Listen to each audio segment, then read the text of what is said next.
Hari ini kita belajar di Kisah Para Rasul pasal yang ke-15.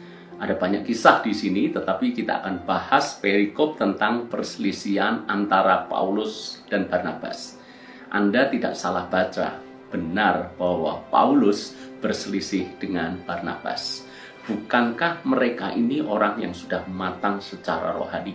Bahkan bisa dikatakan mereka ini rasul-rasul yang luar biasa. Dan tentu saja mereka ini secara karakter sudah sangat teruji. Lagi pula mereka ini selalu pelayanan bersama-sama. Mereka kemanapun selalu pergi berdua, saling menopang, saling mendukung, saling menguatkan. Bisa dikatakan bahwa mereka tidak hanya rekan pelayanan, tetapi mereka ini sahabat satu sama lain. Namun di dalam kisah ini, kisah 15, khususnya ayat yang ke-35 sampai 41 ini, Paulus berselisih paham dengan Barnabas. Bukan perselisihan biasa, tapi perselisihan yang sangat tajam. Mari kita coba baca bersama-sama ayat-ayat ini supaya kita tahu apa yang membuat mereka berdua mengalami perselisihan seperti itu. Ayat 37. Barnabas ingin membawa juga Yohanes yang disebut Markus, tetapi Paulus dengan tegas berkata bahwa tidak baik membawa serta orang yang telah meninggalkan mereka di Pamfilia dan tidak mau turut bekerja bersama-sama dengan mereka. Hal itu menimbulkan perselisihan yang tajam, sehingga mereka berpisah dan Barnabas membawa Markus juga sertanya berlayar ke Siprus, tapi Paulus memilih Silas. Dan sesudah diserahkan oleh saudara-saudara itu kepada kasih karunia Tuhan, berangkatlah ia mengelilingi Syria dan Kilikia sambil meneguhkan jemaat-jemaat di situ. Apa yang membuat Paulus berselisih dengan Barnabas? Rupanya soal bagaimana mengajak kembali Yohanes atau yang disebut Markus. Markus ini pernah menyertai pelayanan mereka berdua. Dengan kata lain, Barnabas pernah mengajak Markus untuk pelayanan bersama-sama dengan Paulus, dan mereka waktu itu melayani dan di Pamfilia. Tapi rupanya mungkin Markus belum siap pelayanan, belum tahan banting, tidak tergembleng dengan baik. Maka ketika berada dalam pelayanan, mungkin mengalami beratnya pelayanan, Markus ini memang bisa dibilang belum dewasa pada waktu itu, sehingga dia mundur dari pelayanan. Dan mundur dari pelayanan itu mengecewakan Paulus, mengecewakan Barnabas. Sebab ketika Markus memutuskan untuk mundur atau keluar dari pelayanan, tentu saja agenda-agenda mereka berdua itu bisa jadi harus diatur ulang, harus ditata ulang. Maka satu kali ketika Barnabas kembali hendak mengajak Markus, tentu saja Paulus tidak setuju akan hal ini. Paulus merasa bahwa dulu orang yang kekanak-kanakan, belum dewasa secara rohani, sekarang mau ikut pelayanan lagi. Bagaimana kalau nanti di tengah jalan kembali mengulang hal yang sama? Bagaimana kalau nanti di tengah jalan sifat kekanak-kanakannya muncul? Bukankah itu hanya akan menyusahkan mereka berdua? Paulus ngotot, tidak setuju kalau Markus ikut pelayanan mereka. Sementara Barnabas berpikir bahwa tentu orang seperti ini perlu diberikan kesempatan kedua. Siapa tahu kali ini Markus bisa menjawab tanggung jawab itu dengan baik. Tapi setiap orang, Paulus dan Barnabas itu punya argumennya masing-masing, punya alasannya sendiri-sendiri. Jadi kalau ditanya mana di antara keduanya yang benar atau siapa yang salah, sulit untuk menjawabnya.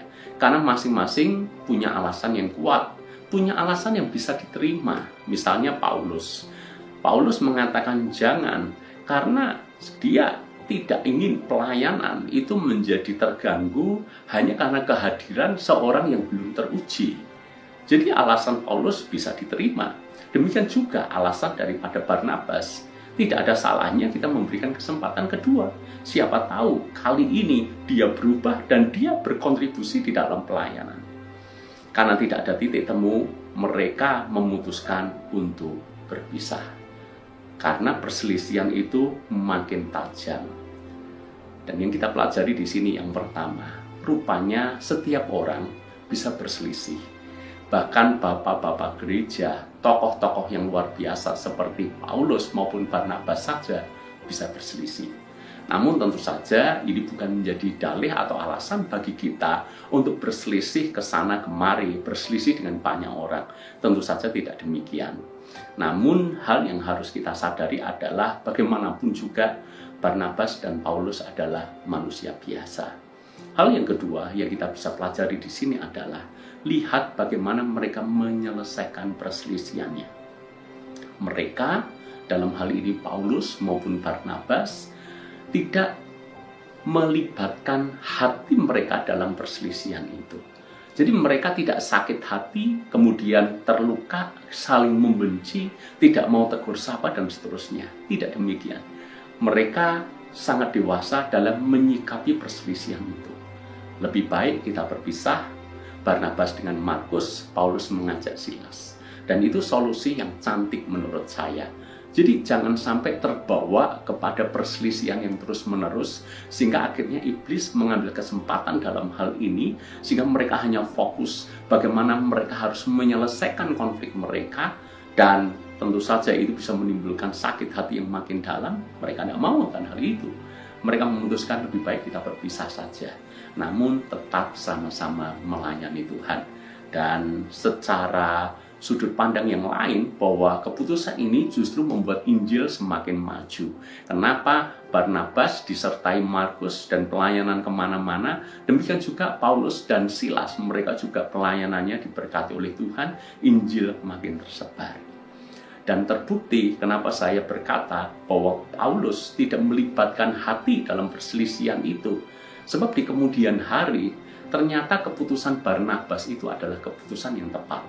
Markus benar-benar kali ini bertanggung jawab dengan keputusannya untuk pelayanan. Terbukti bahwa Markus sangat memberikan dampak baik di dalam pelayanannya. Markus bahkan akhirnya kita kenal sebagai salah satu penulis kitab Injil. Anak yang dulunya tidak dewasa ini sekarang bertumbuh menjadi orang yang penting di dalam pekabaran Injil. Bahkan menulis salah satu kitab Injil. Hebatnya lagi, Paulus menulis dalam salah satu suratnya mengucapkan kata pujian untuk Markus ini. Bahkan mengatakan bahwa pelayanan Markus itu penting bagi dia.